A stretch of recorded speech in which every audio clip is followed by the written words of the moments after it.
Hello dear students, my name is Ravi Gautam और आज हम बात करने वाले हैं 8 अप्रैल शिफ्ट 2 के फिजिक्स के पेपर की। ठीक है ना। तो देखते हैं, चलते हैं, अपन सॉल्व करते हैं इसको वन बाय वन क्वेश्चन को।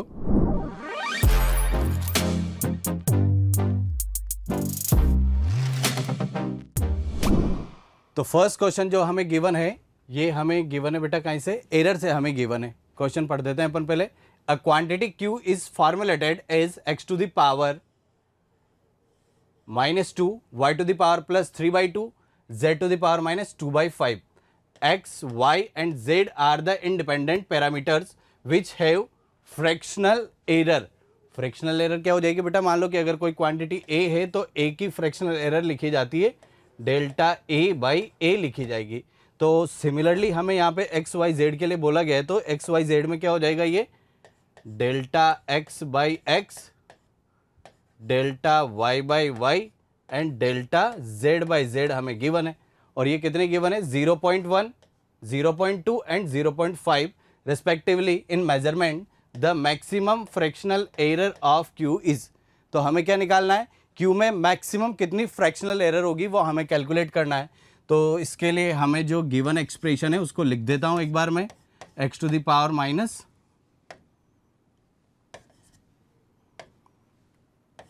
x to the power -2, y to the power +3/2,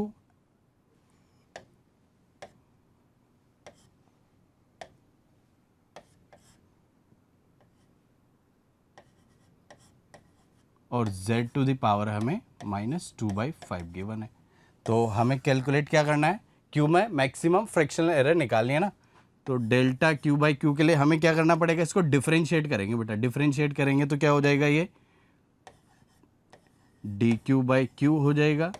power आगे आएगी, x to the power n का क्या हो जाता है? n, x to the power n -1 से लिखेंगे तो देखो ये कितना हो जाएगा? पावर आगे आ जाती है यहाँ डिफरेंशिएट करेंगे तो ये एरर लिखी जाएगी ना। तो पॉजिटिव नेगेटिव में एक साथ लिखते हैं अपन, इसलिए मैं डायरेक्ट पावर को यहाँ लिख लेता हूँ। D x upon x +3/2 d y upon y. Similarly 2/5 लिखेंगे यहाँ पे, ये हो जाएगा डी जेड बाई जेड हो जाएगा। ठीक है ना। अब इसे अपन डेल्टा के फॉर्म में कन्वर्ट करेंगे तो ये delta Q by Q is equal to +2 delta x by x +3/2 delta y by y +2/5 delta z by z हो जाएगा। ठीक है ना। अब हमें क्या करना है? Delta x by x, delta y by y और डेल्टा z बाई z की जो वैल्यू हमें गिवन है 0.1, 0.2, 0.5 को इस इक्वेशन में पुट करना है। तो delta q by Q is equal to +-2 into ये कितना हो जाएगा? 0.1 हमें गिवन है, 0.1 हो जाएगा। 3/2 ये कितना गिवन है? 0.2 ये गिवन है। और 2/5 ये कितना गिवन है बेटा? हमें 0.5 गिवन है। मल्टीप्लाई बाई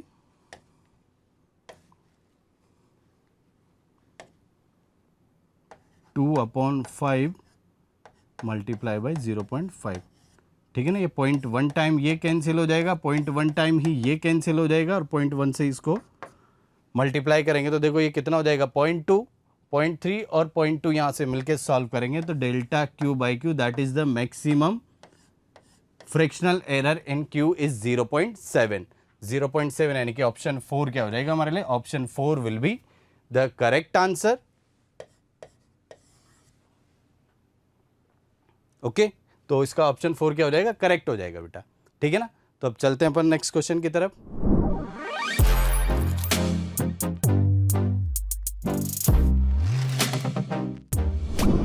नेक्स्ट क्वेश्चन में हमें देखो असर्शन रीजन टाइप क्वेश्चन है और क्या मेंशन किया गया है इसमें? Given below are two statements, one is labelled as assertion A and the other is labelled as reason R. First assertion A is, assertion क्या गिवन है हमें?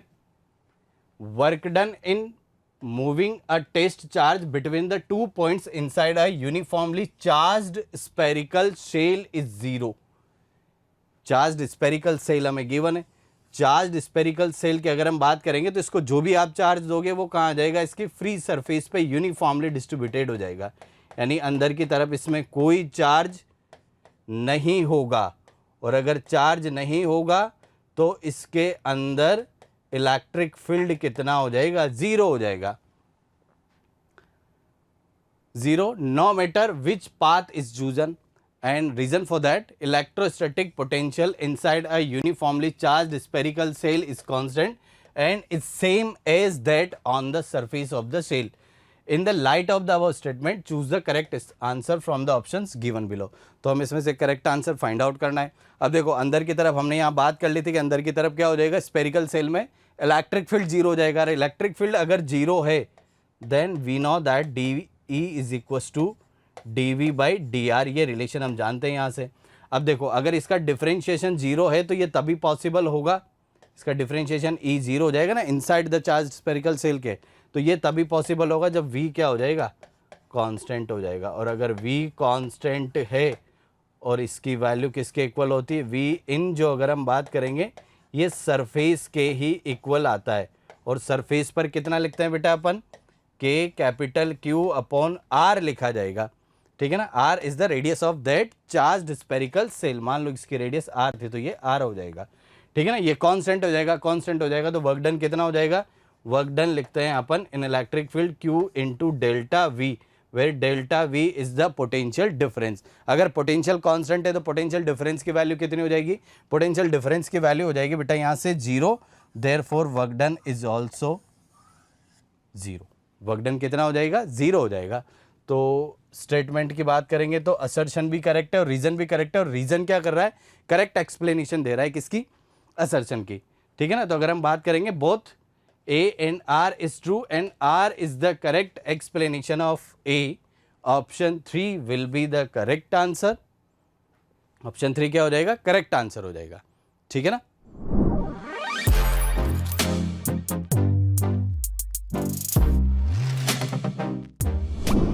नेक्स्ट क्वेश्चन है, a 3 metre long wire of radius 3 mm shows an extension of 0.1 mm.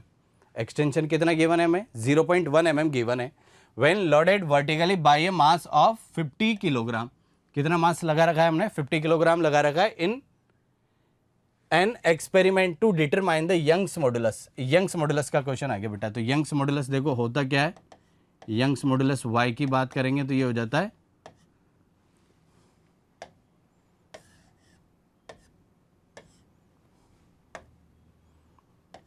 y लिखा जाएगा stress upon strain लिखा जाएगा. The value of Young's modulus of the wire as per this experiment is P into 10 to the power 11 newton per metre square, where the value of P is. और हमें किसकी value calculate करनी है इस expression से, यानी हम y की वैल्यू कैलकुलेट करेंगे और उसको कंपेयर करेंगे किसके साथ, ये जो गिवन वैल्यू है इसके साथ कंपेयर करेंगे और गिवन वैल्यू के साथ कंपेयर करेंगे तो हमें यहाँ से P की वैल्यू फाइंड आउट करनी है. ठीक है ना. और G की वैल्यू कितनी ले ली हमें, 3 पाई मीटर पर सेकेंड स्क्वायर हमें G का वैल्यू लेना है. ठीक है ना. तो देखो इसको सॉल्व करते हैं अपन. y हमने बात कर ली कि Young's modulus stress upon stress लिखा जाएगा. स्ट्रेस को क्या लिखते हैं अपन, फोर्स अपॉन एरिया, और ये हो जाता है डेल्टा L बाई L हो जाएगा. Force upon area as it is लिखेंगे, डेल्टा L बाई L, ये ऐसे लिखा जाएगा. ठीक है ना. वर्टिकली अपन ने इसको सस्पेंड किया है ना, देखो ये वायर है, यहाँ से अपन ने कोई मास यहाँ लगाया है तो इस पर फोर्स जो लगेगा वो mg की तरह लगेगा. फोर्स की वैल्यू किसके इक्वल हो जाएगी, mg के इक्वल हो जाएगी, m इंटू जी इंटू लेंथ l हो जाएगी.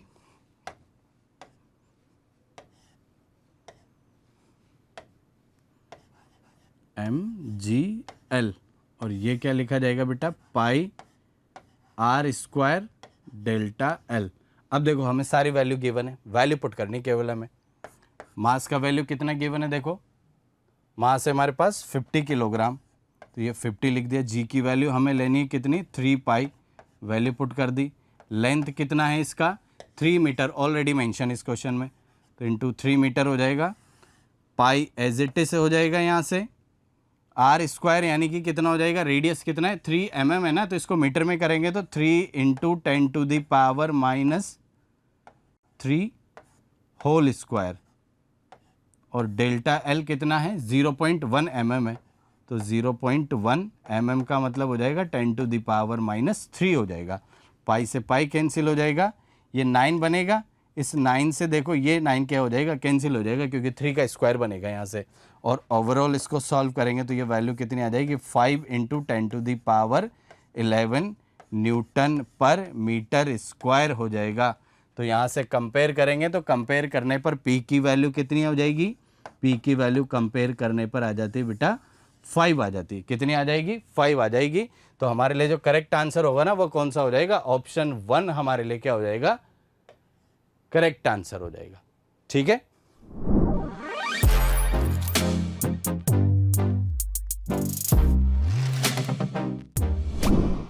Next question, a rod of linear mass density lambda. Linear mass density क्या होगी, लीनियर मास डेंसिटी होती है lambda is equals to mass upon length के, मास m हो जाएगा, लेंथ l हो जाएगी।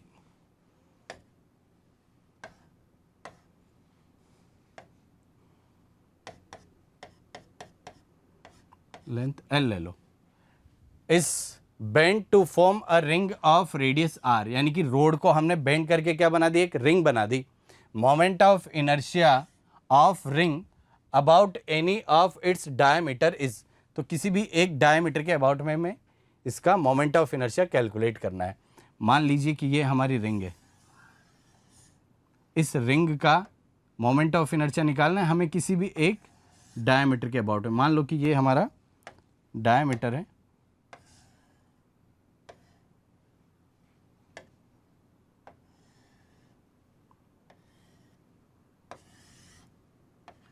ठीक है ना। तो डायमीटर के अबाउट में कितना हो जाता है बेटा, डायमीटर के अबाउट में हो जाता है mr²/2 लिखा जाएगा। कितना लिखा जाएगा, mr²/2।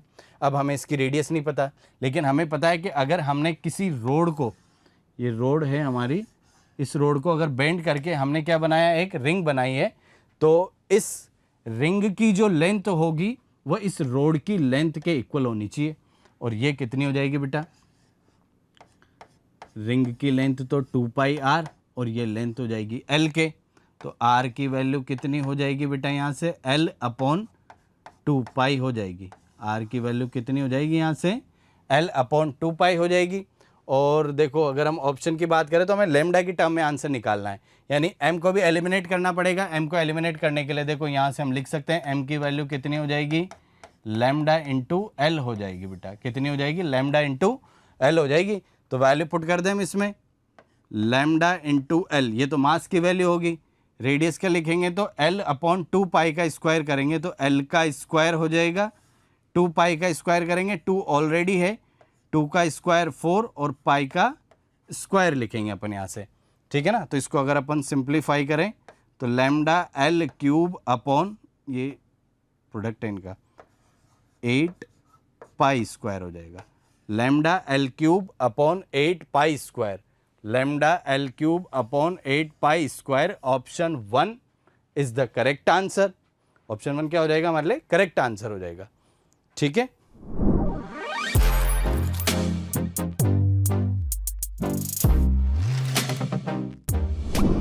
नेक्स्ट क्वेश्चन, ये हमें थर्मोडायनेमिक्स से गिवन है। इसमें क्या गिवन है, देखो, a monoatomic gas having gamma is equals to 5/3। Gamma क्या होता है, ratio of specific heat. Monoatomic है तो डिग्री ऑफ फ्रीडम, वैसे हमें यहाँ रिक्वायरमेंट नहीं है, फिर भी अगर अपन लिखना चाहें तो कितनी हो जाएगी, 3 हो जाएगी।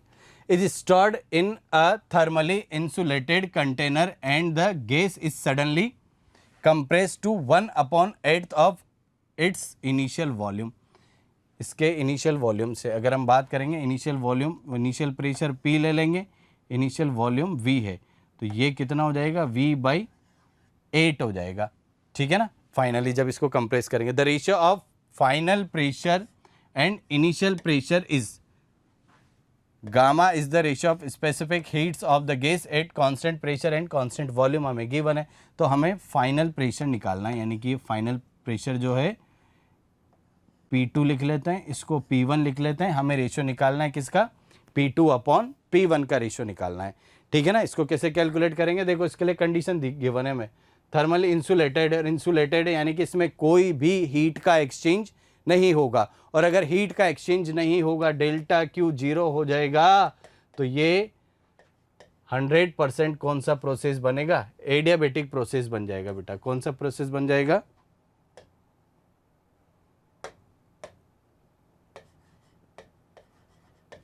एडियाबेटिक प्रोसेस बनेगा। एडियाबेटिक प्रोसेस के लिए प्रेशर वॉल्यूम का जो इक्वेशन लिखते हैं हम, वो क्या लिखते हैं, P V to the power gamma is equals to constant. तो क्या लिखा जाएगा, P1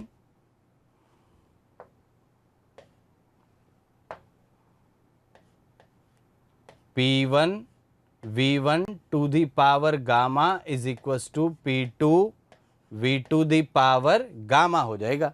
रेशियो किसका निकालना है हमें, final pressure to the initial pressure निकालना है, यानी कि यहां से हम क्या कर दें, यहां से P2 अपॉन P1 की वैल्यू लिखेंगे। तो कितना हो जाएगा बेटा, V1 upon V2 whole power gamma हो जाएगा। सॉल्व करेंगे, V1 की वैल्यू V ले लिया अपन ने, और कंप्रेस करेंगे तो V/8 हो जाएगा, और गामा की वैल्यू कितनी है, 5/3 है, ठीक है।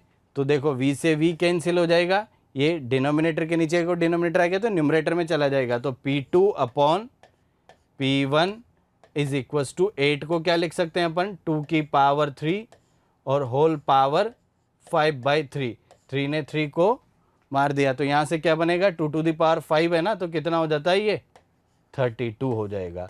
तो फाइनल प्रेशर और इनिशियल प्रेशर का जो रेशियो आएगा ये कितना आ जाएगा, 32 आ जाएगा बेटा। 32 यानी कि ऑप्शन 3 हमारे लिए क्या हो जाएगा, करेक्ट आंसर हो जाएगा, ठीक है ना। बहुत ही इजी सा क्वेश्चन था हमारे लिए थर्मोडायनेमिक्स से, ऑप्शन 3 इसका आंसर हो जाएगा, ठीक है।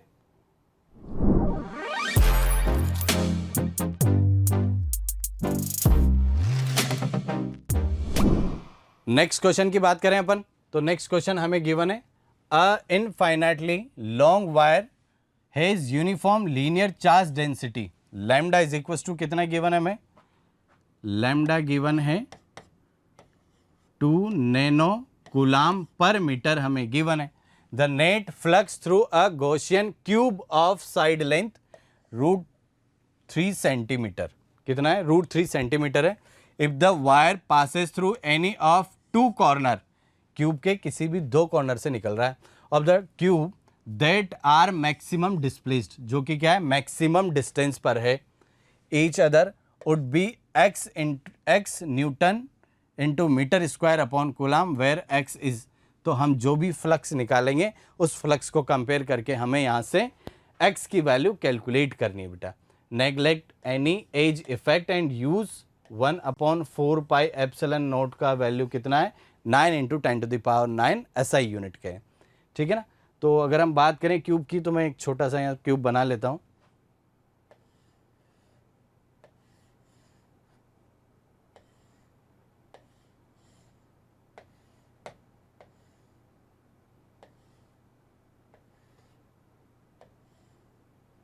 ठीक है, अब इस क्यूब के अंदर देखो,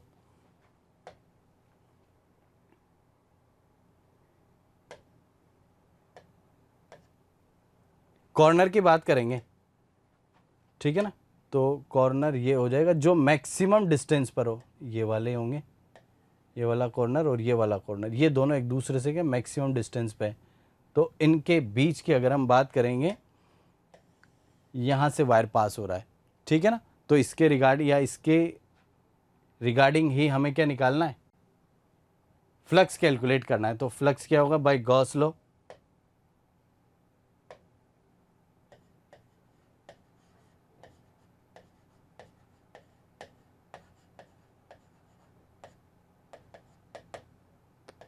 फाई इज इक्वल टू कितना हो जाएगा, Q enclosed by the close surface upon epsilon naught, ठीक है ना, ये हमारा आंसर है। अब हमें केवल चार्ज की वैल्यू निकालनी है और एप्सिलॉन नॉट की अगर आप यहाँ से वैल्यू कैलकुलेट करोगे तो देखो इसको 1/ε0 की वैल्यू कितनी हो जाएगी, इसको 1/ε0 ही रहने दो, 4 पाई इधर मल्टीप्लाई होगा तो 1/ε0 की वैल्यू कितनी हो जाएगी, 9 4 जा 36 पाई इंटू 10⁻9 हो जाएगी। और अगर एनक्लोज चार्ज की वैल्यू देखेंगे तो इसके लिए हमें लीनियर चार्ज डेंसिटी गिवन है बेटा। तो लीनियर चार्ज डेंसिटी क्या होती है, चार्ज अपॉन लेंथ हो जाएगा 2 × 10⁻⁻9 हो जाएगा। अब लेंथ की अगर हम बात करेंगे तो ये डायगोनल जो होगा यही लेंथ हो जाएगा इस सरफेस का। तो यहाँ से इसकी लेंथ कितनी होती है, ये a है, ये भी a है, ये भी a है, तो ये वाली लेंथ कितनी हो जाती है, √3a हो जाती है बेटा। कितनी हो जाती है, √3a हो जाती है। तो इसको क्या लिखेंगे अपन, lambda into √3a, where a is the side of cube, जो कि हमें कितनी गिवन है, ऑलरेडी ये भी √3 सेंटीमीटर ही गिवन है। तो 1/ε0 यहाँ है से, तो वैल्यू पुट कर दो केवल इसमें। वैल्यू कितनी हो जाएगी, लैम्डा की वैल्यू है 2 × 10⁻⁻9, √3 एज इट इज होगा, साइड कितनी है √3 × 10⁻⁻2, क्योंकि हमें यहाँ पर साइड जो है सेंटीमीटर में गिवन थी बेटा। 1/ε0 की वैल्यू ये रही यहाँ से 36 पाई इंटू 10⁻9 हो जाएगी, ठीक है ना। और इसको सॉल्व करेंगे हम तो फाइनल आंसर कितना हो जाएगा हमारे लिए, 2.16 पाई के हो जाएगा। कितना हो जाएगा, 2.16 पाई के हो जाएगा, newton into metre square upon coulomb. 2.16 pi newton into metre square upon coulomb will be our answer. और ये हो जाएगा हमारे लिए ऑप्शन 2। ऑप्शन 2 क्या हो जाएगा हमारे लिए, करेक्ट आंसर हो जाएगा। तो एक गॉस लॉ पे बेस्ड एक क्वेश्चन था, सिंपल सा क्वेश्चन था, केवल इसमें हमें ये जो लेंथ है इसकी वैल्यू कैलकुलेट करनी है। अगर ये हमें आता है तो क्वेश्चन बहुत ईजी हो जाएगा, ठीक है ना। चलते बढ़ते हैं अपन नेक्स्ट क्वेश्चन की तरफ।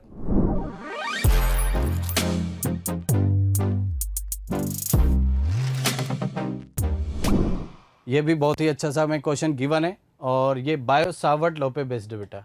किस पे हो जाएगा, बायो सावर्ट लॉ पे बेस्ड है।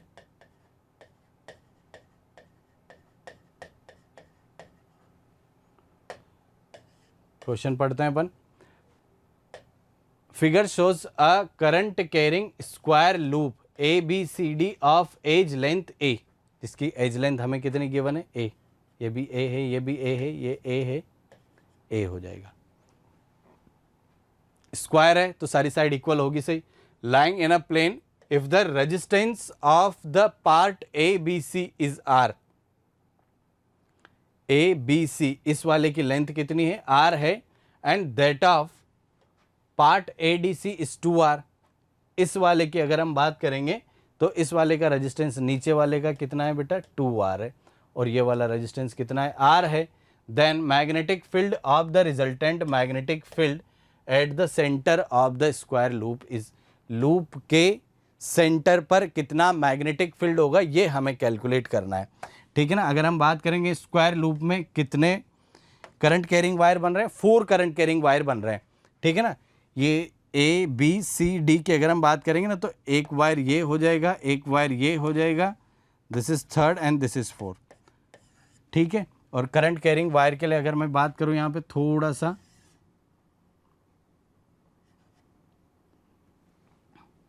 कोई करंट आई जा रही है यहाँ से, ये φ1 या अल्फा लिख लो, इसको बीटा लिख लो, ये डिस्टेंस परपेंडिकुलर डिस्टेंस d है, तो इसके लिए मैग्नेटिक फील्ड कितना लिखते हैं अपन, μ0 I upon 4 pi d sine alpha plus sign beta, ठीक है ना। इसी फॉर्मूले को यूज करके अपन इस क्वेश्चन को सॉल्व करेंगे। लेकिन इस वायर में करंट कितनी होगी, करंट के लिए हमें रेजिस्टेंस गिवन है और हमें पता है कि करंट और रेजिस्टेंस एक दूसरे के क्या होंगे बेटा, रेसिप्रोकल होते हैं।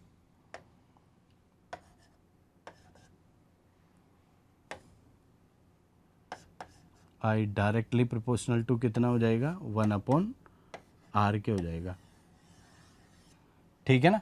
तो देखो इस वाले का रेजिस्टेंस R है और इस वाले का रेजिस्टेंस हमें कितना गिवन है, 2R गिवन है। और दोनों में ही अगर हम करंट आई को अगर डिस्ट्रीब्यूट करेंगे तो जस्ट अपोजिट हो जाएगा। इस आई को अगर यहाँ डिस्ट्रीब्यूट करेंगे तो इसमें करंट मान लो कि कितनी है, I1 है, और इस वाले में करंट I2 है। देखो ये जो दोनों वायर है 1 और 2, इन दोनों का मैग्नेटिक फील्ड एक जैसा आएगा और 3 और 4 का मैग्नेटिक फील्ड एक जैसा आएगा। तो मैं अपर पार्ट जो है इसका मैग्नेटिक फील्ड तो मैंने ले लिया कितना, इसका मैग्नेटिक फील्ड B1 लिख लेते हैं अपन और इसका B2 लिख लेते हैं। ठीक है ना, दोनों में करंट की डायरेक्शन अलग अलग है तो मैग्नेटिक फील्ड की डायरेक्शन भी क्या होगी, अलग अलग हो जाएगी। तो बी नेट भी हम यहाँ से कैलकुलेट कर सकते हैं। फिलहाल अब अगर अपन बात करें तो करंट I1 की वैल्यू कितनी हो जाएगी, ठीक है। तो I1 कितना लिखा जाएगा बेटा, I1 लिखा जाएगा 2R upon 2R plus R, current division rule लगाए केवल यहाँ पे, ठीक है ना। तो ये 2/3 ऑफ I आ जाएगा। सिमिलरली इसमें लिखेंगे तो इसके लिए I2 की वैल्यू कितनी आ जाएगी, ये आ जाएगी बेटा R upon 2R plus R multiply by I लिखेंगे तो I/3 आ जाएगी। यानी कि यहाँ की करंट तो I/3 है और ऊपर वाली जो वैल्यू है ये वाली तो कितनी हो जाएगी 2I/3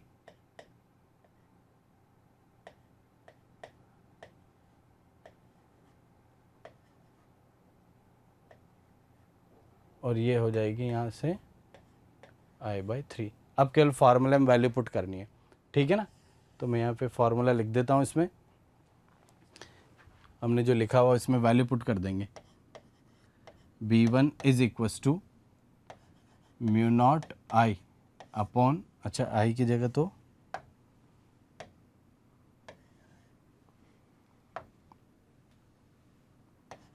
mu naught 2I/3 upon 4 D लिखेंगे ना। तो D के लिए देखो, मान लो कि मैं ये वाले वायर के लिए निकाल रहा हूँ पहले, तो परपेंडिकुलर डिस्टेंस यही होगी और ये डिस्टेंस जो है ना पूरा स्क्वायर है ना, तो ये पूरा A हो जाएगा। तो ये वाली डिस्टेंस कितनी हो जाएगी, A/2 हो जाएगी। तो परपेंडिकुलर डिस्टेंस तो यहाँ पर भी A/2 होगा, परपेंडिकुलर डिस्टेंस यहाँ भी A/2 होगा और परपेंडिकुलर डिस्टेंस यहाँ भी A/2 होगा। और यहाँ अगर हम बात करेंगे स्क्वायर है तो ये एंगल कितना बनेगा, यहाँ भी 45 बनेगा और ये वाला एंगल भी 45 बनेगा। तो एंगल भी सेम हो जाएगा इसमें। तो साइन 45 की वैल्यू 1/√2 होती है, तो मैं डायरेक्ट वैल्यू पुट कर देता हूँ। ये A/2 हो जाएगा बेटा,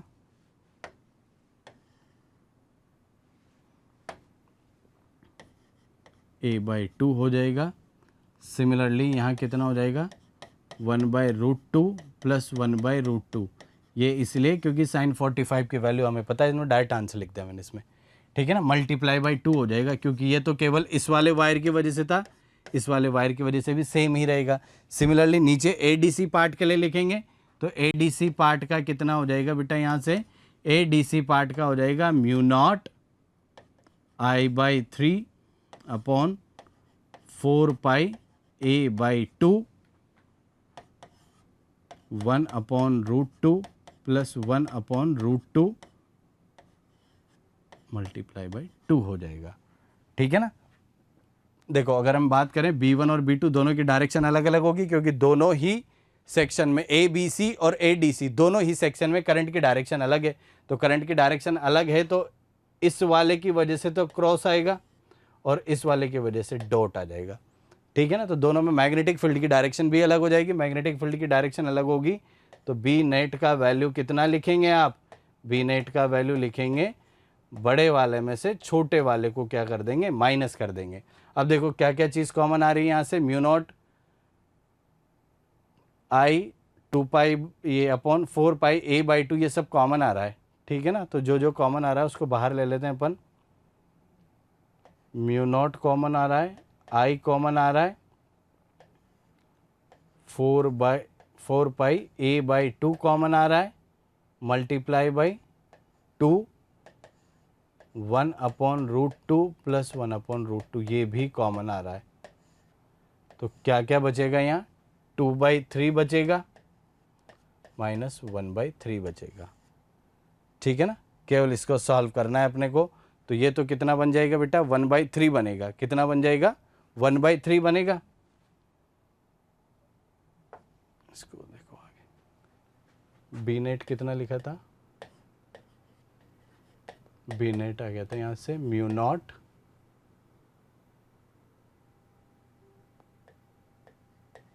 आई upon 4 pi a by 2 multiply by 2 1 upon root 2 plus 1 upon root 2, और ये हो गया था कितना 2/3 माइनस 1/3। ये यहाँ से सॉल्व करके निकाल। अब इसको आगे अगर अपन फर्दर कैलकुलेट करें बेटा तो देखो कितना हो जाएगा, म्यू नॉट की वैल्यू कितनी होती है 4 pi into 10 to the power minus. अच्छा अगर अपन ऑप्शन की बात करेंगे तो ऑप्शन में देखो म्यू नॉट की टर्म में ही हमें आंसर गिवन है, ठीक है ना, और म्यू नॉट की टर्म में अगर आंसर गिवन है तो इसको तो हम दिशा का दिशा रहने दो, 4 पाई एज इट इज रहेगा इसे, म्यू नॉट आई, ये 2 ऊपर चला जाएगा तो मल्टीप्लाई बाई 4 हो जाएगा अपॉन 4 पाई ए, और ये कितना हो जाएगा, इसको अगर अपन एलसीएम लेके करेंगे तो 2/√2 आ जाएगा, 2 अपॉन रूट 2 इंटू 1/3 हो जाएगा। देखो 4 से 4 कैंसिल हो जाएगा और नीचे ऊपर क्या बनेगा 2, ये यहाँ ना √2 आएगा तो ये √2 का कितना बनेगा, ये √2 से √2 टाइम कैंसिल हो जाएगा तो ये कितना बन जाएगा यहाँ से √2 mu naught I, √2 mu naught I upon 3 पाई ए, कितना हो जाएगा बेटा √2 म्यू नॉट आई अपॉन 3 पाई ए, और √2 mu naught I upon 3 pi A, option 2 क्या हो जाएगा हमारे लिए करेक्ट आंसर हो जाएगा बेटा, ठीक है ना। तो थोड़ा इस क्वेश्चन में कैलकुलेशन है, इस वजह से थोड़ा सा आपको डिफिकल्ट लग सकता है, otherwise question bio Savart law में जो हम एक्सप्रेशन पढ़ते हैं किसके लिए, एक करंट कैरिंग वायर के लिए, उस पर बेस्ड क्वेश्चन हो जाएगा, ठीक है। नेक्स्ट क्वेश्चन की तरफ चलते हैं अपन।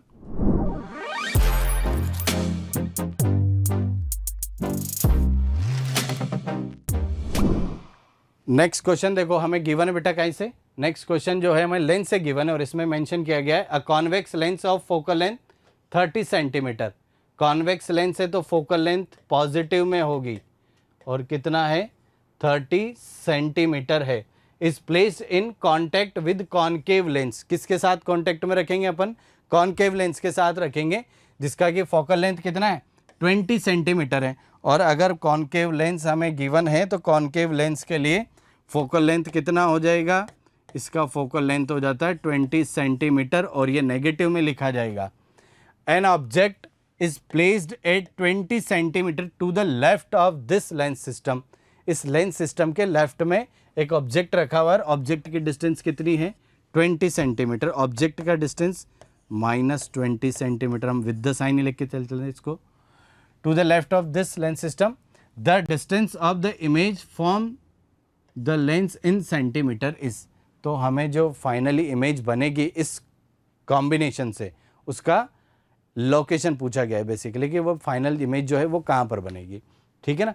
सबसे पहले कौन सा लेंस हमें गिवन है, कॉन्वेक्स लेंस गिवन है, तो कॉन्वेक्स लेंस से जो इमेज बनेगा वो इमेज कॉनकेव के लिए ऑब्जेक्ट का काम करेगा। फिर से ध्यान से सुने इसको, कॉन्वेक्स लेंस से जो इमेज बनेगी वो किसका काम करेगी, ऑब्जेक्ट का काम करेगी for the concave lens. Okay, तो देखो यहां से कांटेक्ट में रखेंगे अपन और ऐसे रखा हुआ, ऐसे समझ लो इसको,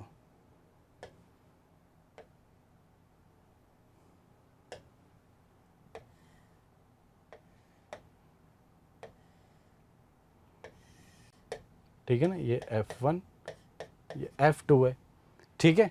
तो यहाँ से हम क्या करेंगे, सिंपल सा बाय लेंस फॉर्मूला, ठीक है ना। अब ये फॉर्मूला तो हमें याद है, 1/f is equal to 1/v minus 1/u हो जाएगा बेटा। 1/f is equal to 1/v minus 1/u हो जाएगा। इस फॉर्मूले को यूज में लेना है for Lenz L1, for convex lens.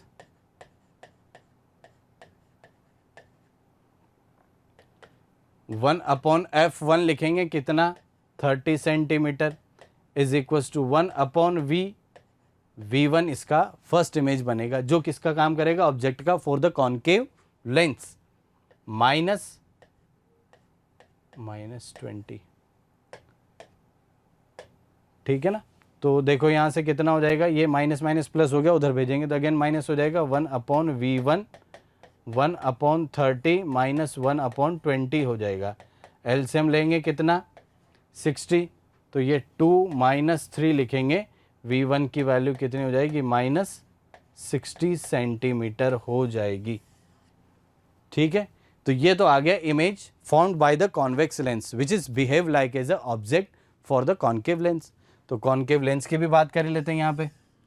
For concave lens के लिए देखो 1/f2 जो कि कितना है -20, ऑलरेडी मेंशन है मैं, is equals to final image कहाँ बनेगा, -1/-60। क्योंकि अगर हम बात करेंगे ना कि सर माइनस कैसे लिया आपने, तो माइनस की देखो थोड़ी सी हम चर्चा कर लेते हैं यहाँ पे। अगर ये लेंस फोकल लेंथ है हमारा, सॉरी ये कॉन्वेक्स लेंस हमें गिवन है, ऑब्जेक्ट यहाँ है 20 पे, -60 आएगा ना, तो -60 भी तो इधर ही बनेगा भाई, यहाँ कहीं बनेगा, और -60 यहाँ बनेगा। तो अगेन इस लेंस के लिए तो लाइट की डायरेक्शन ये होगी और मेजर अपोजिट करना पड़ेगा, इसलिए नेगेटिव लिया है, ठीक है ना, ध्यान में रखना है। तो -1/20 is equals to 1/v plus 1/60 हो जाएगा। सॉल्व करें इसको अपन, तो 1/v is equals to -1/20 minus 1/60 लिखेंगे, 60 एलसीएम आ जाएगा, ये माइनस का 3 है, माइनस का 1 है, तो माइनस का 4/60, ओवरऑल सॉल्व करेंगे तो माइनस का 15 सेंटीमीटर आ जाएगा।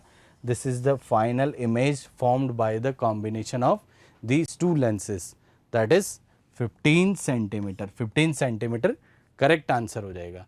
Option 2 is the correct answer, ठीक है, ऑप्शन 2 क्या हो जाएगा हमारे लिए, करेक्ट आंसर हो जाएगा बेटा। नेक्स्ट क्वेश्चन की तरफ चलते हैं अपन।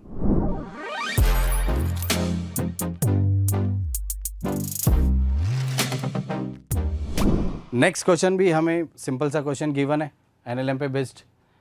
A body of mass 2 kilogram, 2 kilogram mass, जो गिवन डेटा है पहले उनको लिख लेते हैं अपन।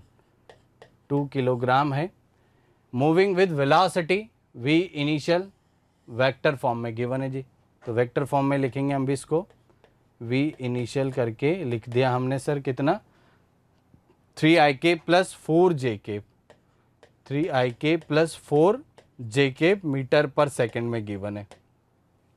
और आगे क्या पूछा हमसे इसमें, enters into a constant force field of 6 Newton directed along the positive z axis, और फोर्स जो है वो कहाँ की तरफ लग रहा है, z axis, positive z axis, यानी कि F vector is equal to 6 kk हो जाएगा newton. If the body remains in the field for the period of 5/3, कितने टाइम पीरियड के लिए फोर्स वाले फील्ड में रहती है, t is equal to 5/3 second, then velocity of the body when it emerges from the force field is, तो उस field को जब ये लीव करने लगेगी उस इंस्टेंट पर इसकी वेलोसिटी क्या होगी।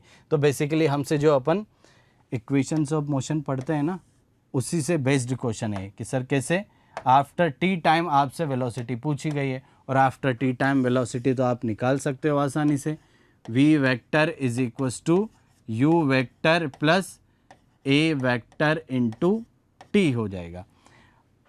u इनिशियल वेलोसिटी जो हमें गिवन है, v vector final velocity calculate करना है। a वेक्टर कहाँ से लिखेंगे सर, a वेक्टर लिखा जाएगा बेटा f vector is equals to mass time acceleration vector से। तो a वेक्टर की जगह पे आप क्या लिख देंगे, a वेक्टर की जगह, इसकी जगह तो आप लिखेंगे v initial vector plus a vector की जगह लिखेंगे f vector upon m into T. अब अगर आप इसमें वैल्यू पुट करेंगे तो इससे आसान क्वेश्चन हो नहीं सकता। 3ik प्लस 4jk, तो ये हो जाएगा, प्लस एफ वेक्टर कितना है, एफ वेक्टर है 6 के मास है कितना 2 किलोग्राम, और ये कितना गिवन है हमें 5/3 गिवन है बेटा। तो 3 2 6 से ये 6 कैंसिल हो जाएगा, तो ये आसान सा answer 3ik plus 4jk plus 5kk आ जाएगा। 3ik plus 4jk plus 5kk, 3ik plus 4jk plus 5kk, option 2 हमारे लिए क्या हो जाएगा, करेक्ट आंसर हो जाएगा। ठीक है ना। तो बहुत ही आसान सा क्वेश्चन था ये, केवल हमें यहाँ पे आफ्टर टी टाइम वेलोसिटी जो हम पढ़ते आ रहे हैं काइनेमेटिक्स में बहुत पहले से। ठीक है ना। नेक्स्ट क्वेश्चन की तरफ चलते हैं अपन।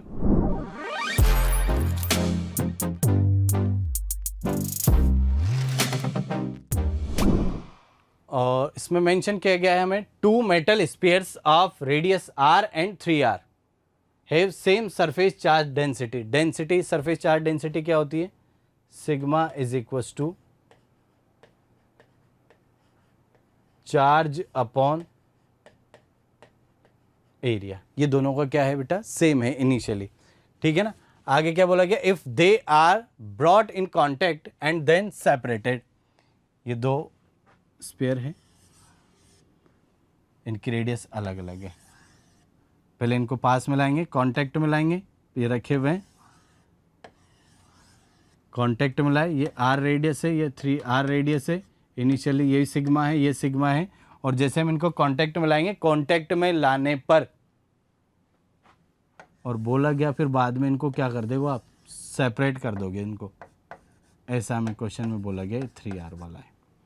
ठीक है। The surface charge density on smaller and bigger sphere becomes sigma 1। ये सिग्मा 1 हो जाती है, सिग्मा 2 हो जाती है respectively. Then the ratio of sigma 1 to the sigma 2 is, तो हमें इनकी जो न्यू चार्ज डेंसिटी है उस चार्ज डेंसिटी का रेशियो निकालना है बेसिकली। ठीक है ना।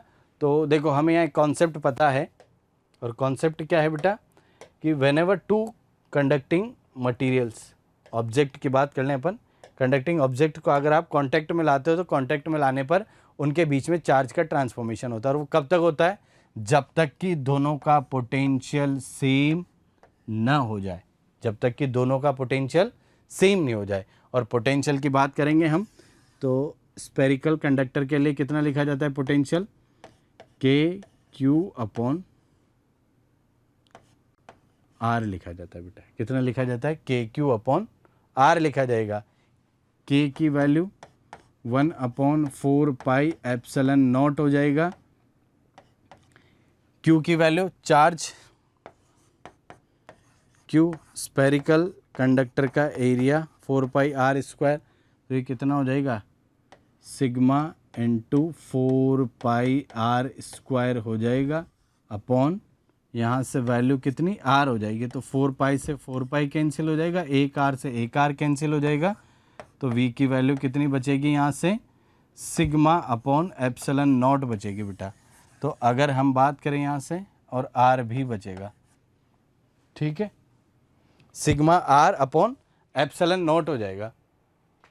देखो आगे V अगर सेम है, एप्सिलॉन नॉट भी कॉमन है, तो केवल ये दोनों ही क्या हो जाएंगे, V तो क्या होगा, कांस्टेंट होगा जब इनको कांटेक्ट में लाके अलग अलग करेंगे तो कितना हो जाएगा, sigma 1 R1 upon epsilon naught is equals to sigma 2 R2 upon epsilon naught. Epsilon naught ने एप्सिलॉन नॉट को मार दिया, sigma 1 upon sigma 2 is equals to R2 upon R1।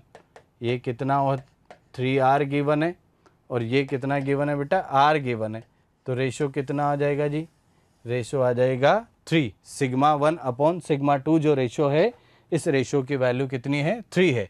Option 2 क्या हो जाएगा हमारे लिए, करेक्ट आंसर हो जाएगा। ठीक है ना। तो ये भी बहुत इजी सा क्वेश्चन आ गया हमारे लिए। नेक्स्ट क्वेश्चन की तरफ चलते हैं अपन।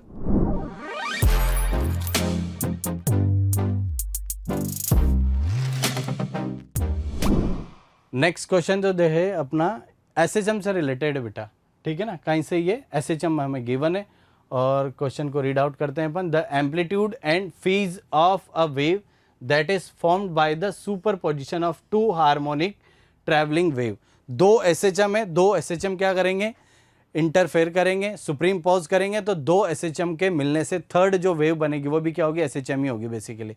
तो हम इनका सुप्रीम पोजिशन का बाद जो वेव बनेगी ना उसके बारे में बात करें तो पहली जो वेव हमें गिवन है वो कितनी है, y1 xt पे जो डिपेंड कर रही है, function of xt, 4 sin kx, 4 sin kx minus omega T, and y2 xt, जो y2 है x t, ये कितना है 2 sin kx minus omega T plus 5 given है। और 5 की वैल्यू, अच्छा मैं 5 की वैल्यू भी लिख ही देता हूँ यहाँ पे, ओमेगा टी प्लस 2π/3 हो जाएगा, ठीक है ना। Or, take the angular frequency of initial wave same as omega, और जो फाइनल वेव बनेगी उसकी भी एंगुलर फ्रीक्वेंसी हमें कितनी लेनी है, ओमेगा ही लेनी है। तो अगर हम बात करें दोनों वेव का सुप्रीम पोजीशन का मतलब क्या है, दोनों को ऐड करना है, वेक्टरली ऐड करते हैं अपन, वही y1 vector plus y2 vector लिखते हैं। तो यहाँ से रिजल्टेंट एम्पलीट्यूड का फॉर्मूला तो हम जानते हैं कितना हो जाता है, under root of a1 square plus a2 square plus 2a1 a2 cos phi, where phi is the phase difference between the these two given wave, इन दोनों के बीच का जो फेज डिफरेंस है। a1 की वैल्यू कितनी है, 4 है, 4 का स्क्वायर 2 का square plus 2 into 4 into 2 into cos 2π/3, cos 2π/3 की अगर हम बात करेंगे, ठीक है ना, तो ये 120 हो जाएगा, यानी कि कोस 90 प्लस 30 होगा तो माइनस का साइन 30 हो जाएगा, तो माइनस के 1/2 बनेंगे, तो 1/2 से तो ये 1/2 कैंसिल हो जाएगा, माइनस का और आ जाएगा। तो ये कितना बनेगा, ये 16 है प्लस 4 हो जाएगा, माइनस का 8 ही हो जाएगा, ठीक है ना। तो ये कितना बनेगा बेटा, यहाँ से 20 माइनस 8 करेंगे तो कितना हो जाएगा, 20 माइनस 8 करेंगे तो 12 बनेगा, कितना बनेगा 12, अंडर रूट 12 को क्या लिख सकते हो आप, 4 × 3 लिखेंगे तो रिजल्टेंट एम्पलीट्यूड तो कितना आ गया, 2√3 आ जाएगा। तो अगर आप ऑप्शन एलिमिनेशन से बात करेंगे ना तो ये तो वैसे भी यहाँ से कितना आ जाएगा, 2√3 वाला आंसर ही सही होगा, ठीक है ना। तो ये तो वैसे भी इनकरेक्ट हो जाएंगे ऑप्शन एलिमिनेशन से, ठीक। फिर भी अपन आगे इसको सॉल्व करते हैं। देखो आगे क्या गिवन है, हमें इसमें फेज निकालना है। तो फेज के लिए अगर हम बात करेंगे तो एम्पलीट्यूड को अपन just similar to the vector ही सॉल्व करते हैं, और वेक्टर की तरह सॉल्व करेंगे तो लॉ ऑफ पैरेललोग्राम लगा सकते हैं अपन। इधर कौन सा, फर्स्ट वाला आ जाएगा 4, सेकंड वाला यहाँ कहीं होगा, क्यों होगा, क्योंकि बीच में एंगल कितना है, 120 डिग्री गिवन है, ठीक है ना।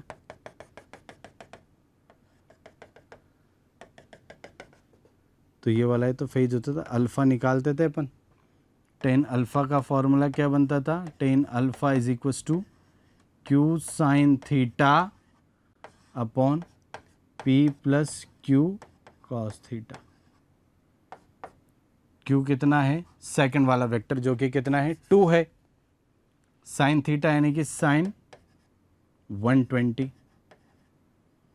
अपॉन p कितना है 4 प्लस q कितना है 2 कॉस 120, कोस 120 की वैल्यू -1/2 हो जाएगी, ये 2√3/2 हो जाएगा, और ये 4 -1 हो जाएगा बेटा।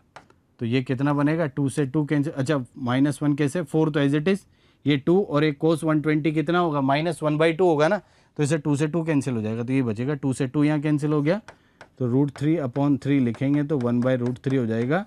और 10 में ये वैल्यू कितने डिग्री पर होती है, 30 डिग्री पर होती है, जिसे अपन π/6 लिख सकते हैं, ठीक है ना।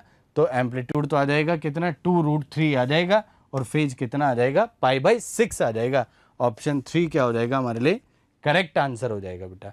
ठीक है ना। तो ये SHM का बहुत ही आसान सा क्वेश्चन था।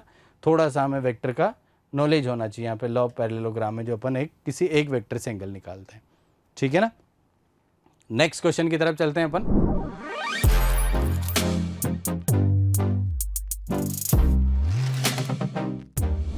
नेक्स्ट क्वेश्चन हमें गिवन है, 2 strings with circular cross section and made of the same material, material दोनों का सेम है यानी कि डेंसिटी सेम होगी दोनों की, are stretched to have the same amount of tension, दोनों में टेंशन की वैल्यू भी क्या है, सेम है।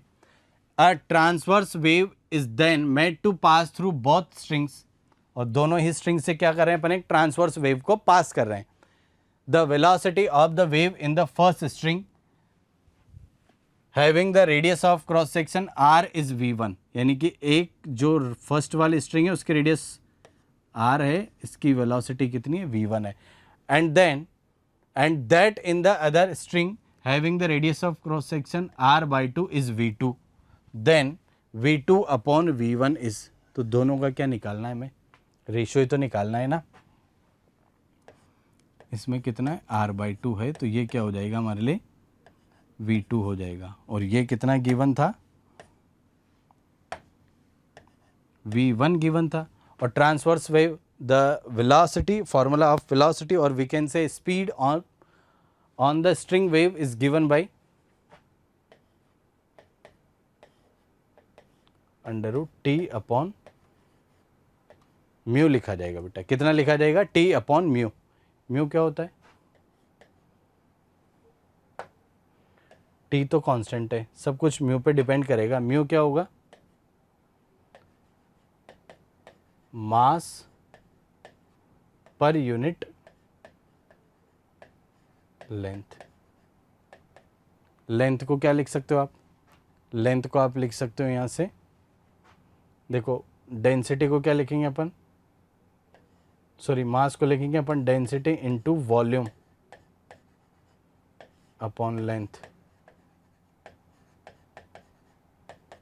और डेंसिटी इसको लिखा जाएगा area into length upon length. Length ने लेंथ को मार दिया, सेम मटेरियल है तो डेंसिटी सेम होगी, हम ऑलरेडी बात कर चुके हैं इस चीज़ की। एरिया कितना लिख देंगे हम यहाँ से, πr², तो पाई भी कांस्टेंट है, रो भी कांस्टेंट है, तो ये फॉर्मूला जो है ना बेसिकली ये बन गया T अपॉन रो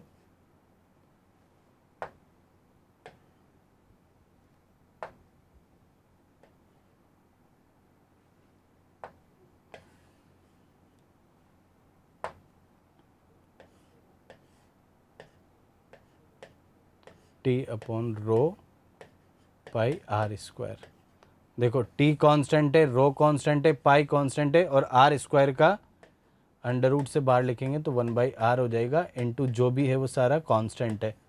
तो अब तो फाइनल आंसर आप आसानी से लिख सकते हैं इसमें, v2 अपॉन v1 ही तो करना है। v2 upon v1 is equals to कितना हो जाएगा बेटा, r1 अपॉन r2 हो जाएगा, r1 अपॉन r2 हो जाएगा। तो r1 की वैल्यू तो r है और ये r/2 है, 2 ऊपर न्यूमरेटर में चला जाएगा तो इनका रेशियो कितना आ जाएगा, 2 आ जाएगा। 2 is the correct answer, that is option 3। Option 3 क्या हो जाएगा हमारे लिए, करेक्ट आंसर हो जाएगा, ठीक है ना। तो ये भी फार्मूला बेस्ड क्वेश्चन था, बहुत ही आसान क्वेश्चन हो जाएगा ये। बढ़ते हैं अपन नेक्स्ट क्वेश्चन की तरफ।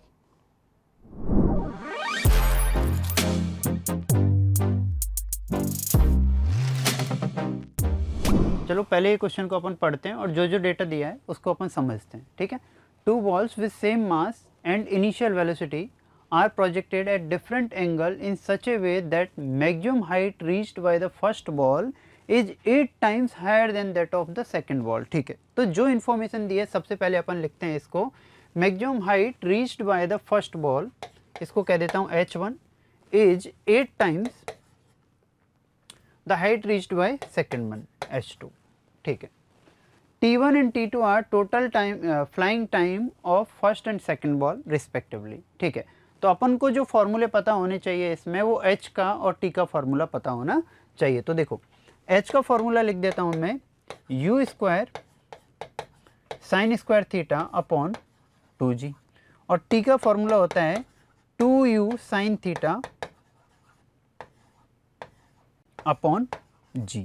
ठीक है, तो ये की यही सारी चीज़ों को उठा के इस फॉर्मूलेज में डाल देना है। तो देखो बेटा h1 को क्या लिख दूंगा, u1 square sine square theta 1 upon 2g is equals to 8 into u2 square sine square theta 2 upon 2g।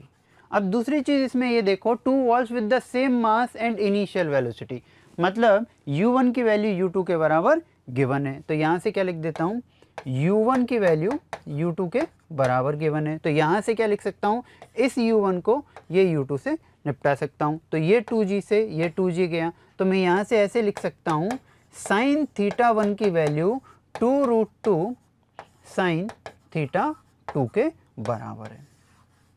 मैं इसको कह दूंगा इक्वेशन नंबर 1।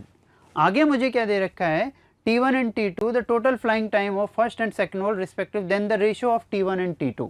T1 और T2 का आपको रेशियो निकालना है। तो सबसे पहले T1 लिखो, ऐसे डायरेक्टली लिख देता हूँ T1 बाई T2। T1 की वैल्यू क्या है मेरे पास, 2u1 sign theta 1 upon g into g upon 2u2 sign theta 2।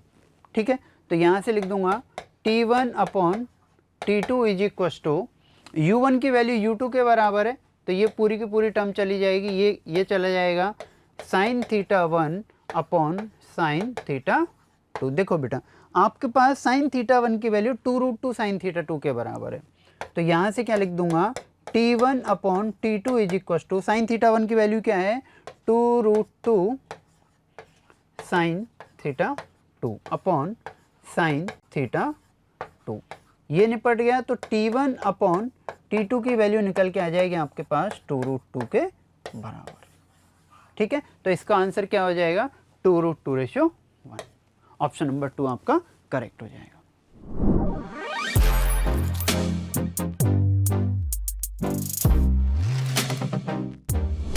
चलो इस क्वेश्चन को देखते हैं। Water falls from height of 200 metre into a pool, calculate the range and temperature of the water assuming no heat dissipation from the water in the pool. तो यहाँ से आप सीधे सीधे लिख सकते हो mgh की वैल्यू ms डेल्टा t के बराबर। m से m चला गया, आपको पूछा है क्या है, आपको पूछा है water assuming the heat water falls from a height of 200 metre into calculate the rise in temperature, मतलब डेल्टा टी की वैल्यू आपको निकालनी है। तो यहाँ से क्या लिख दूंगा, delta t is equal to g h upon s. तो डेल्टा टी की वैल्यू हो जाएगी 10 इंटू एच की वैल्यू कितनी दे रखी है 200 अपॉन 4200। तो यहाँ से डेल्टा टी निकल के आ जाएगा आपके पास, ये हो गया 20 अपॉन 42। तो डेल्टा टी आ जाएगा आपके पास 10/21। ठीक है, ये आपका आंसर हो जाएगा। इसको अपन कैलकुलेट करेंगे तो आपको फाइनल आंसर आ जाएगा। ठीक है, नेक्स्ट।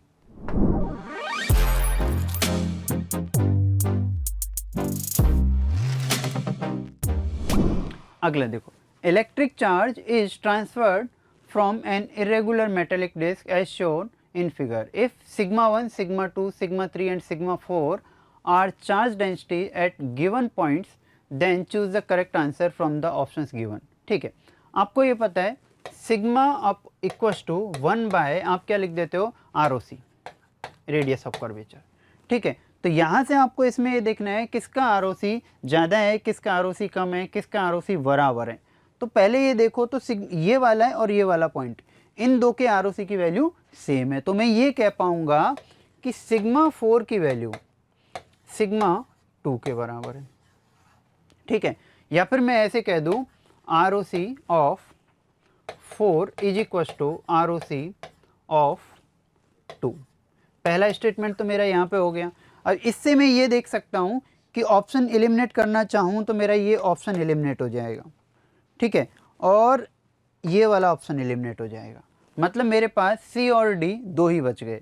अब दूसरी अगली वाली चीज़ देख लो, यहाँ पे देखो आप, तो ROC ऑफ 3 इससे ज़्यादा है तो यहाँ से लिख दूंगा ROC ऑफ 1 सबसे कम, उसके बाद ROC ऑफ 2, फिर ROC of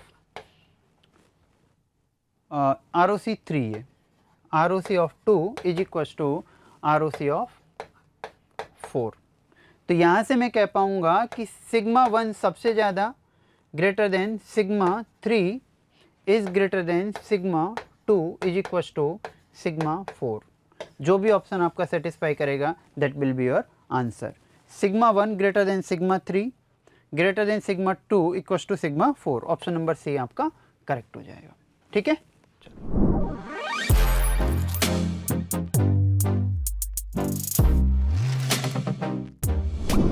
the output voltage in the following circuit is. देखो बेटा आउटपुट वोल्टेज पूछा है आपसे, तो यहाँ पे आप क्या कर सकते हो कि एक तो मेरा सिर्फ और सिर्फ फॉरवर्ड वाइस होगा D2 फॉरवर्ड वाइस होगा, ये तो डायरेक्ट आंसर 0 आ जाएगा इसका। D2 फॉरवर्ड वाइस होगा तो ये वाला आंसर आ गया, ऑप्शन नंबर 3 आपका करेक्ट हो जाएगा, क्योंकि D1 मेरा क्या हो गया, रिवर्स वाइस्ड हो गया।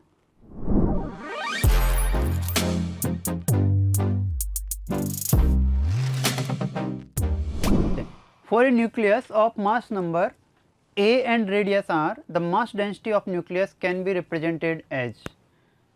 तो mass density तो A पर डिपेंडेंट ही नहीं होती है, mass density is independent of A। Next देखो,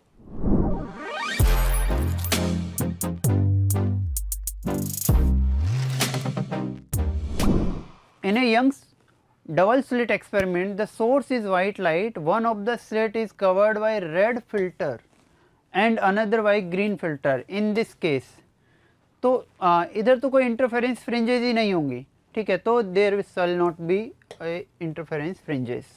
ठीक है, ऑप्शन नंबर 3 आपका करेक्ट हो जाएगा।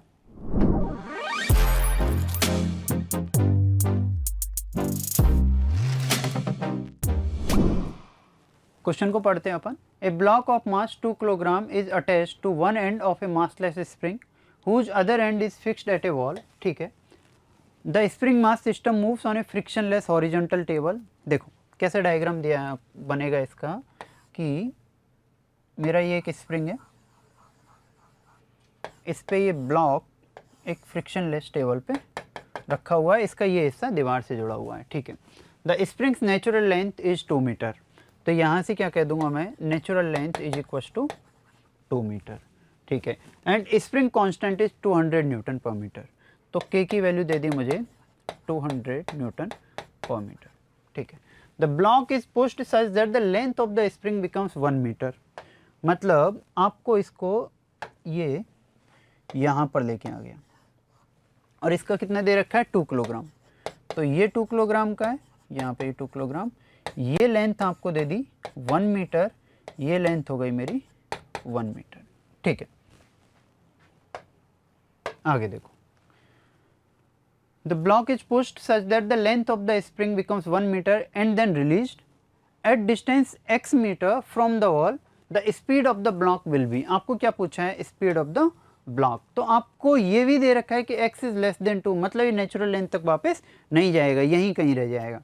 तो मुझे पूछा है v की वैल्यू, मैं यहाँ पे इसकी कोई वेलोसिटी v मान लेता हूँ, तो यहाँ पे लिखूंगा using energy conservation K initial plus U initial is equals to K final plus U final। K initial की वैल्यू को लिख दूंगा 0 plus half KX square, x की वैल्यू क्या है मेरे पास 1 का square is equal to half MB square plus half K, ये whole term will be x minus 2। x minus x से किया है तो 2 माइनस एक्स, ये हो जाएगा 2 माइनस एक्स का स्क्वायर। ठीक है, तो यहाँ से लिख दूंगा मैं, सारे 2 काट दूँ तो मेरे पास बन गया k equal to MB square plus k into 2 minus x का स्क्वायर। m की वैल्यू 2 दे रखी है, ये डाल देता हूँ सारी की सारी वैल्यू। k इक्व टू कितना दे रखा है मुझे 200 is equal to 2v square plus 200 into 2 minus x का स्क्वायर। यहाँ से मैं 2v² is equals to 200 common ले लूँ तो ये हो गया 1 माइनस 2 माइनस एक्स का होल स्क्वायर। ठीक है, यहाँ से आ जाएगा मेरा, रूट कर दूंगा तो मेरे पास आ गया v equals to 10 1 minus 2 minus x का होल स्क्वायर। ठीक है, ये term will be in root, तो v विल बी 10, इसको ऐसे लिख देता हूँ 1 माइनस 2 माइनस एक्स का होल स्क्वायर की power 1/2। This will be your answer. तो आ गया 10 1 माइनस 2 माइनस एक्स का होल स्क्वायर की पावर 1/2। ऑप्शन नंबर ए आपका करेक्ट हो जाएगा। ठीक है, इस क्वेश्चन में सिर्फ और सिर्फ आपको एनर्जी कंजर्वेशन लगाना आना चाहिए था। बहुत आसान क्वेश्चन था, आपको ये दिखना चाहिए था कि यहाँ पे क्या पूछा है, एनर्जी कंजर्वेशन की तरफ जा सकता हूँ क्या। दूसरा पॉइंट सिर्फ ये था कि जो x इज लेस देन 2 दे रखा है तो यहाँ पे आपको ध्यान रखना है ये 2 माइनस एक्स लेना था। ठीक है, चलो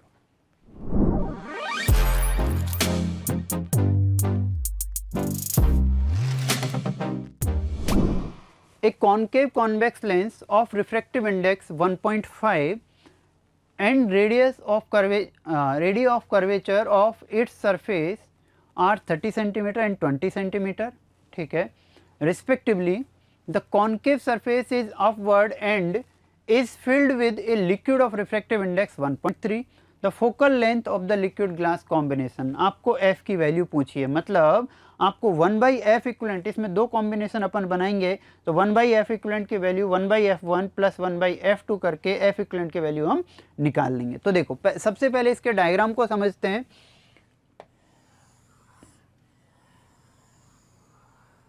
ऐसे करके आपको ये दे रखा है, इसमें कुछ फिल कर दिया है, फिर ऐसे करके आपको दे रखा है, इसमें आपको वैल्यू दे रखी है concave convex of refractive index 1.5, यहाँ पर म्यू की वैल्यू दे रखी है 1.5। ठीक है, एक की वैल्यू दे रखी है r इक्वस टू 30, इसके लिए दे रखा है r इक्वस टू 20। ठीक है, the concave surface is upward, ठीक है, and is filled with a liquid of refractive index 1.3। इसके लिए म्यू की वैल्यू आपको क्या दे रखी है, म्यू इक्वस टू 1.3। ठीक है, अब देखो length of the liquid glass combination will be. ठीक है, अब मैं एक एक को लेता हूं, यहां से सबसे पहले ऊपर वाले को ले लूं तो मेरे पास क्या बन जाएगा, ये बनेगा इस तरह से।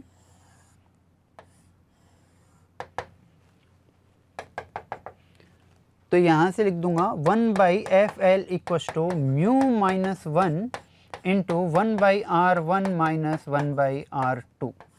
ठीक है, तो यहाँ से 1/fl is equals to mu की वैल्यू कितनी दे रखी है मुझे इसके लिए 1.3, तो 1.3 माइनस 1 इंटू ये इन्फिनिट हो गया 1/इन्फिनिट माइनस 1/r2, r2 की वैल्यू कितनी है 1/30 माइनस का। ठीक है, तो मेरे पास जो वैल्यू निकल के आएगी that will be 1/fl is equals to 0.3, इसको लिख दूंगा 3/10 इंटू 1/30, तो ये कितना हो जाएगा 1/fl इज इक्वस टू 1/100, तो fl की मतलब 1 की वैल्यू आ गई मेरे पास 100 की। ठीक है, अब सेकंड वाला केस लेता हूँ। अब सेकंड वाला केस लूँ तो सेकंड वाला केस मेरे पास क्या आ जाएगा, नेक्स्ट पेज पे ले लेता हूँ इसको।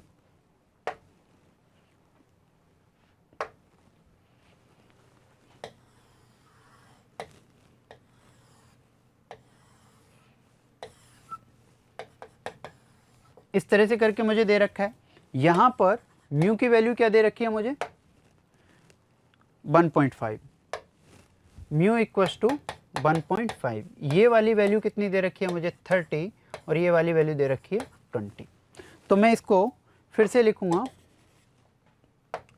1/f2 is equals to mu minus 1 into 1/r1 minus 1/r2, तो 1/f2 is equals to 1.5 minus 1 into 1 by minus 30 minus 1 by minus 20। तो ये वाली टर्म क्या दे देगी मुझे, 1 by F2 is equals to 0.5 मतलब 1/2 इंटू, इसको ले लेता मैं, ये वाली टर्म को लिखूंगा मैं -1, ऐसे लिख देता हूँ, 1/20 माइनस 1/30। तो यहाँ से मेरे पास आ जाएगा 1/F2 is equals to 1/2 into 63, ये whole term will be minus minus, ठीक है।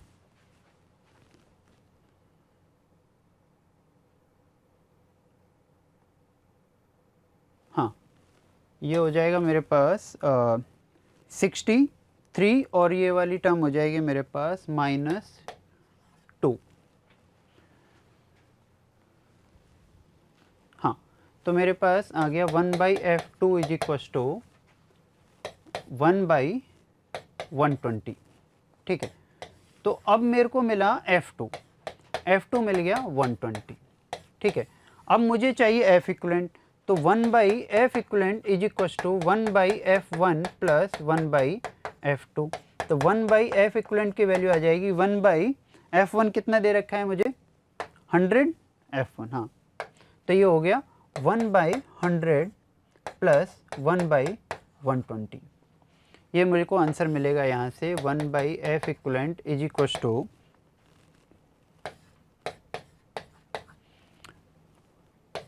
12 plus 10, 1/F equivalent equals to 22/1200। तो 1/F equivalent is equals to 11/600। तो F इक्वलेंट की वैल्यू आ जाएगी मेरे पास 600/11, ठीक है। ऑप्शन चेक करते हैं, 600/11, ऑप्शन नंबर 2 आपका करेक्ट हो जाएगा, ठीक है। चलो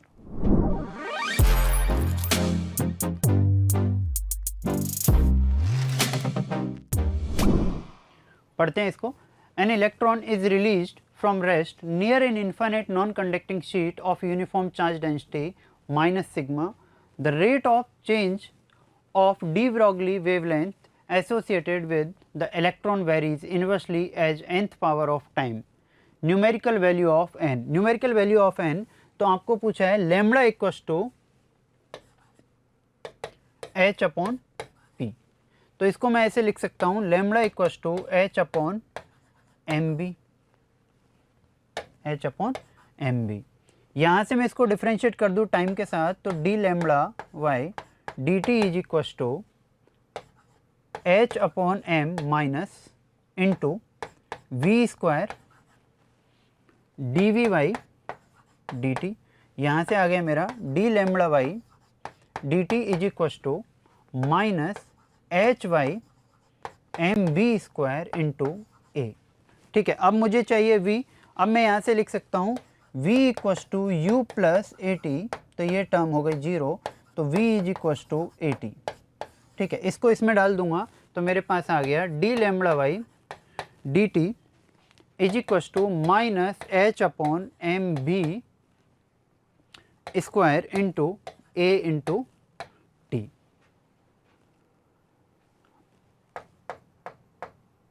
v की वैल्यू मुझे क्या डालनी है, a into t, a into t का स्क्वायर और इंटू ए। तो मेरे पास आ गया d lambda by d t is equals to minus h upon m a into t square, ठीक है। अब मैं यहाँ से दूसरी चीज़ क्या लिख सकता हूँ, एक टर्म तो मेरे पास ये आ गई। अब मुझे चाहिए a को अगर मैं एलिमिनेट कर लूँ तो मेरे पास क्या आ गया, f equals to q E.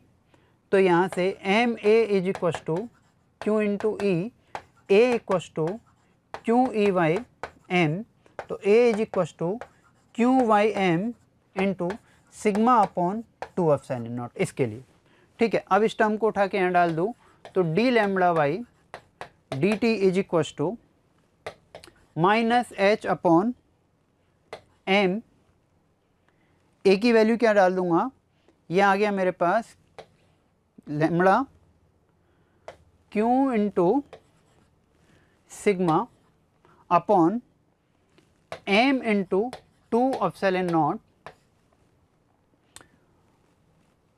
Into t square. ठीक है, तो यहाँ से m गया मेरे पास, तो मेरे पास आ गया d lambda by d t is equal to, अब यहाँ से मेरे पास क्यों, इसने इलेक्ट्रॉन दे रखा है तो इसको मैं E लिख सकता हूँ, तो minus H 2H epsilon naught by E sigma t square. यहाँ से मुझे पता चल रहा है कि ये प्रोपोर्शनलिटी में है 1 बाई टी स्क्वायर के, तो n की वैल्यू क्या हो जाएगी मेरे पास 2। ठीक है, आपका आंसर हो जाएगा n इज 2।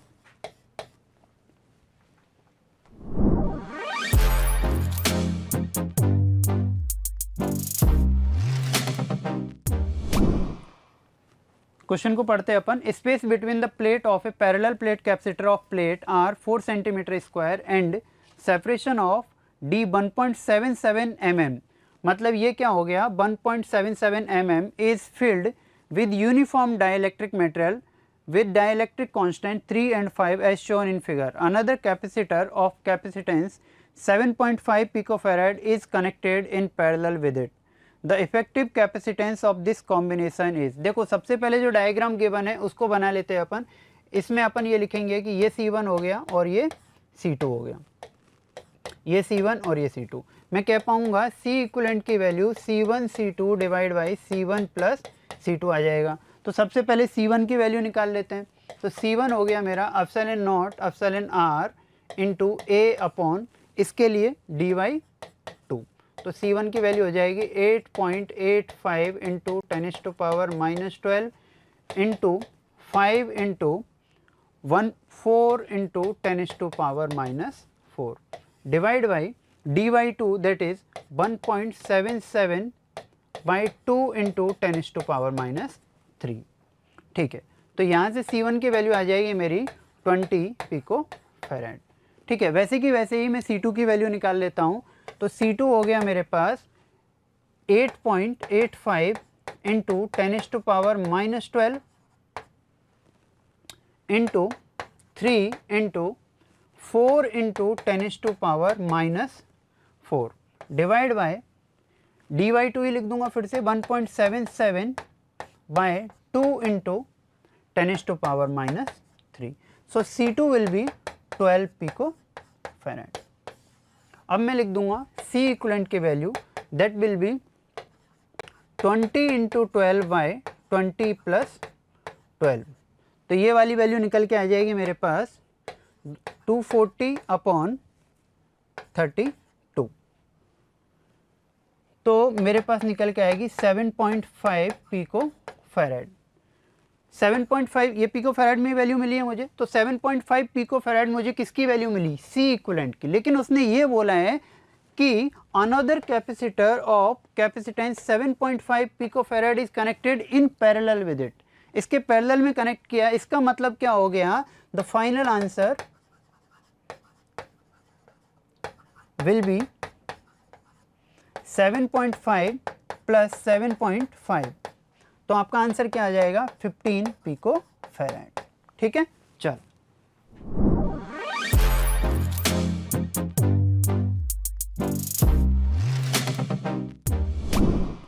पढ़ते क्वेश्चन को। A sample of liquid is kept at 1 atm, it is compressed to 5 atm। मतलब यहाँ से कंप्रेस करके कितना कर दिया 5 atm, 5 atm पर लेके चले गए, मतलब डेल्टा की वैल्यू आ गई मेरे पास 4 atm। ठीक है, which leads to change of volume of 0.8 centimetre cube. तो ये हो गया मेरे पास 0.8 इंटू 10⁻। ठीक है, if the bulk modulus of the liquid is 2 GPa, the initial volume of the liquid was. ठीक है, मेरे को सिर्फ ये फॉर्मूला पता है कि beta is equal to minus delta P upon delta B upon B। ठीक है, यहाँ से मैं लिख सकता हूँ 2 इंटू 10⁻9 is equal to delta P minus delta P की वैल्यू क्या हो गई 4 इंटू 10⁵ अपॉन वॉल्यूम चेंज किया है ना, delta we 4 into 10⁵ upon delta we की वैल्यू क्या हो जाएगी 0.8 इंटू 10⁻⁻6 डिवाइड बाई वी। इसको ऊपर ले जाऊंगा तो मेरे पास क्या आ गया 2 into 10⁹ is equals to 4 into 10⁵ into v divide by 0.8 into 10⁻⁻6। यहाँ से मैं v की वैल्यू निकालूँ तो मेरे पास आ गया 0.8 into 10⁻⁻6 into 2 into 10⁻⁹ divide by 4 into 10⁵। तो v की वैल्यू क्या आ जाएगी मेरे पास, ये रह गया 3 और ऊपर चला जाएगा 5, तो ये हो गया -2। 0.8 इंटू 2 डिवाइड बाई 4 इंटू 3 और 5, ये हो गया -10⁻⁻2, ये हो गया 2 और ये हो गया 0.4। v equals to 0.4 into 10⁻⁻2। तो b की वैल्यू क्या लिख सकता हूँ मैं, यहाँ पे मुझे किस में पूछिए, लीटर में, तो यहाँ से लिख दूंगा 0.4 इंटू 10⁻⁻3। तो v इक्वस टू ये वाली टर्म आ जाएगी मेरे पास 10⁻3 4 लीटर के करीब। ठीक है,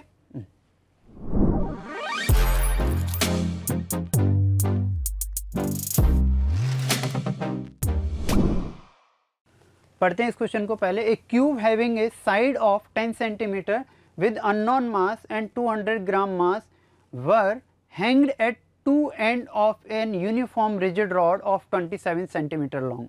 ठीक है, एक 27 सेंटीमीटर की रॉड दे रखी है आपको, उसके एक कोने पे एक क्यूब लटका हुआ है और दूसरे कोने पे क्या है 200 ग्राम का एक मास लगा हुआ है। ठीक है, the rod along with masses was placed on a wedge keeping the distance between wedge point and 200 gram weight as 25 centimeter. ठीक है, initially the masses were not at valence. A beaker is placed beneath the unknown mass and water is added slowly to it. At given point the masses were in balance. ठीक है, half volume of the unknown mass was inside the water. ठीक है, the unknown masses, देखो बेटा ये question थोड़ा अच्छा question था जिसमें आपको क्या करना है, देखो बायोन्सी फोर्स का यूज करना है। तो देखो मैं क्या करता, ये एक रॉड बना दी, उसके ये वाले हिस्से पे मुझे कितना दे रखा है 200 ग्राम का 200 ग्राम का ब्लॉक लगा हुआ है और ये बैलेंस पे हो जाता है बाद में। कब, जब इस पे एक ये लगा हुआ इसका हाफ पार्ट पानी में डूबा हुआ होता है और ये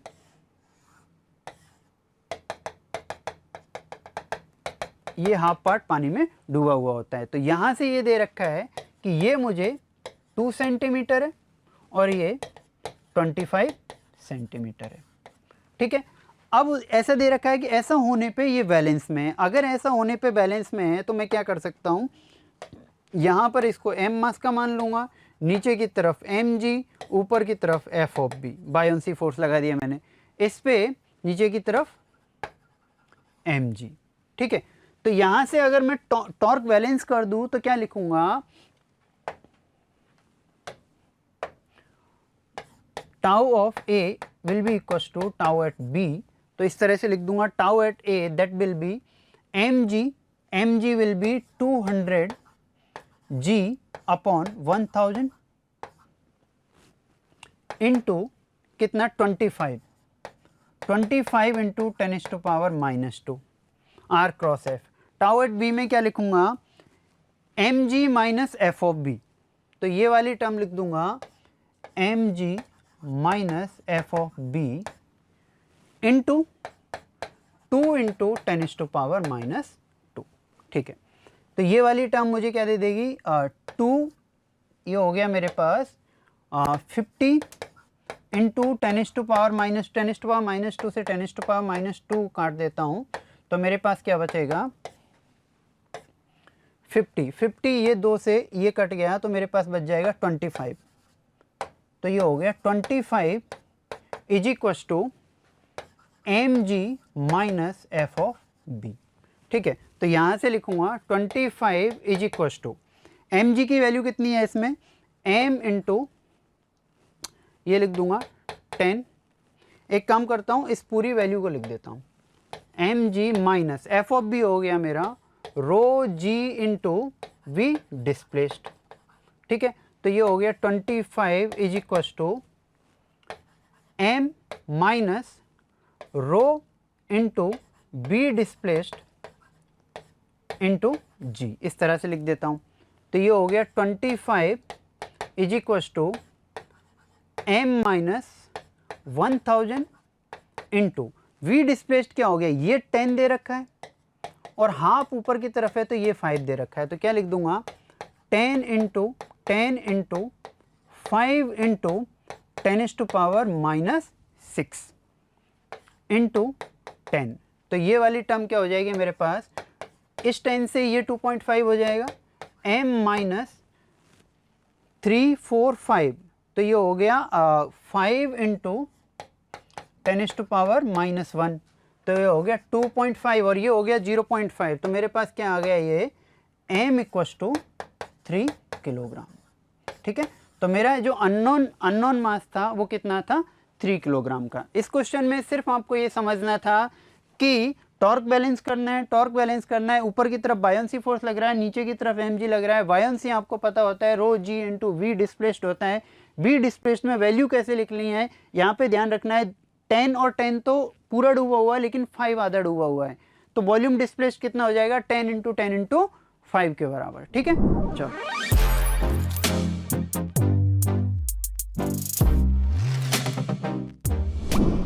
क्वेश्चन को पढ़ते हैं अपन। A thin solid disc of 1 kilogram, m की वैल्यू कितनी दे रखी है आपको, एम इक्वस टू 1 किलोग्राम। ठीक है, is rotating along its diameter axis at the speed of diameter axis, मतलब क्या हो गया एम आर स्क्वायर बाई 4, आई की वैल्यू मिल गई मुझे, at the speed of 1800 RPM. तो क्या लिख दूंगा मैं, ओमेगा नॉट की वैल्यू है मेरे पास 1800 इंटू 2 पाई बाई 60, तो ओमेगा नॉट की वैल्यू हो गई मेरे पास 60 पाई।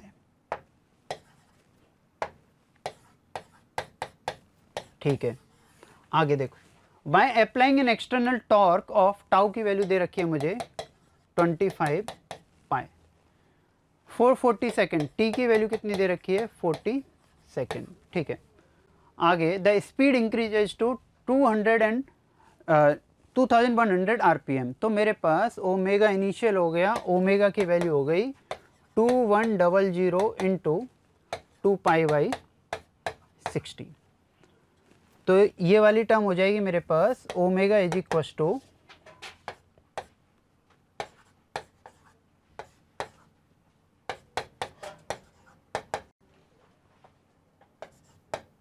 70 पाई।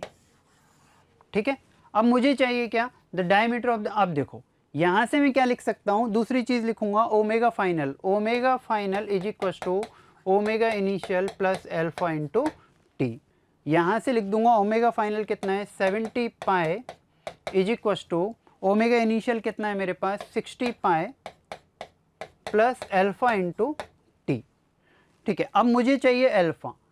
अब देखो एल्फा की वैल्यू मैं यहाँ से निकाल सकता हूँ 70 पाई प्लस ये टर्म को मैं लिख सकता हूँ 10 pi is equals to t is equals to 40 alpha. तो यहाँ से एल्फा मिल गया मुझे 10 पाई बाय 40, तो एल्फा मिल गया मेरे को पाई बाय 4। अब मुझे टॉर्क दे रखा है तो मैं यहाँ से क्या लिख सकता हूँ, tau equals to I alpha. तो टाउ कितना दे रखा है मेरे को 25 pi is equals to m r square by 4 into alpha कितना है पाई बाई 4, तो 25 pi is equals to 1 into r square by 4 into pi by 4। यहाँ से मेरे पास आ जाएगा 25 पाई से पाई गया, तो 25 is equals to r square by 16, तो 5 is equal to r by 4, तो आर इक्व टू 20। आर की वैल्यू क्या मिल जाएगी मेरे को 20। द डायमीटर क्या हो जाएगा, डी इज इक्व टू 40। तो आपका आंसर क्या हो जाएगा 40। ठीक है, इसके साथ में अपने क्वेश्चन कंप्लीट होते हैं। Thank you.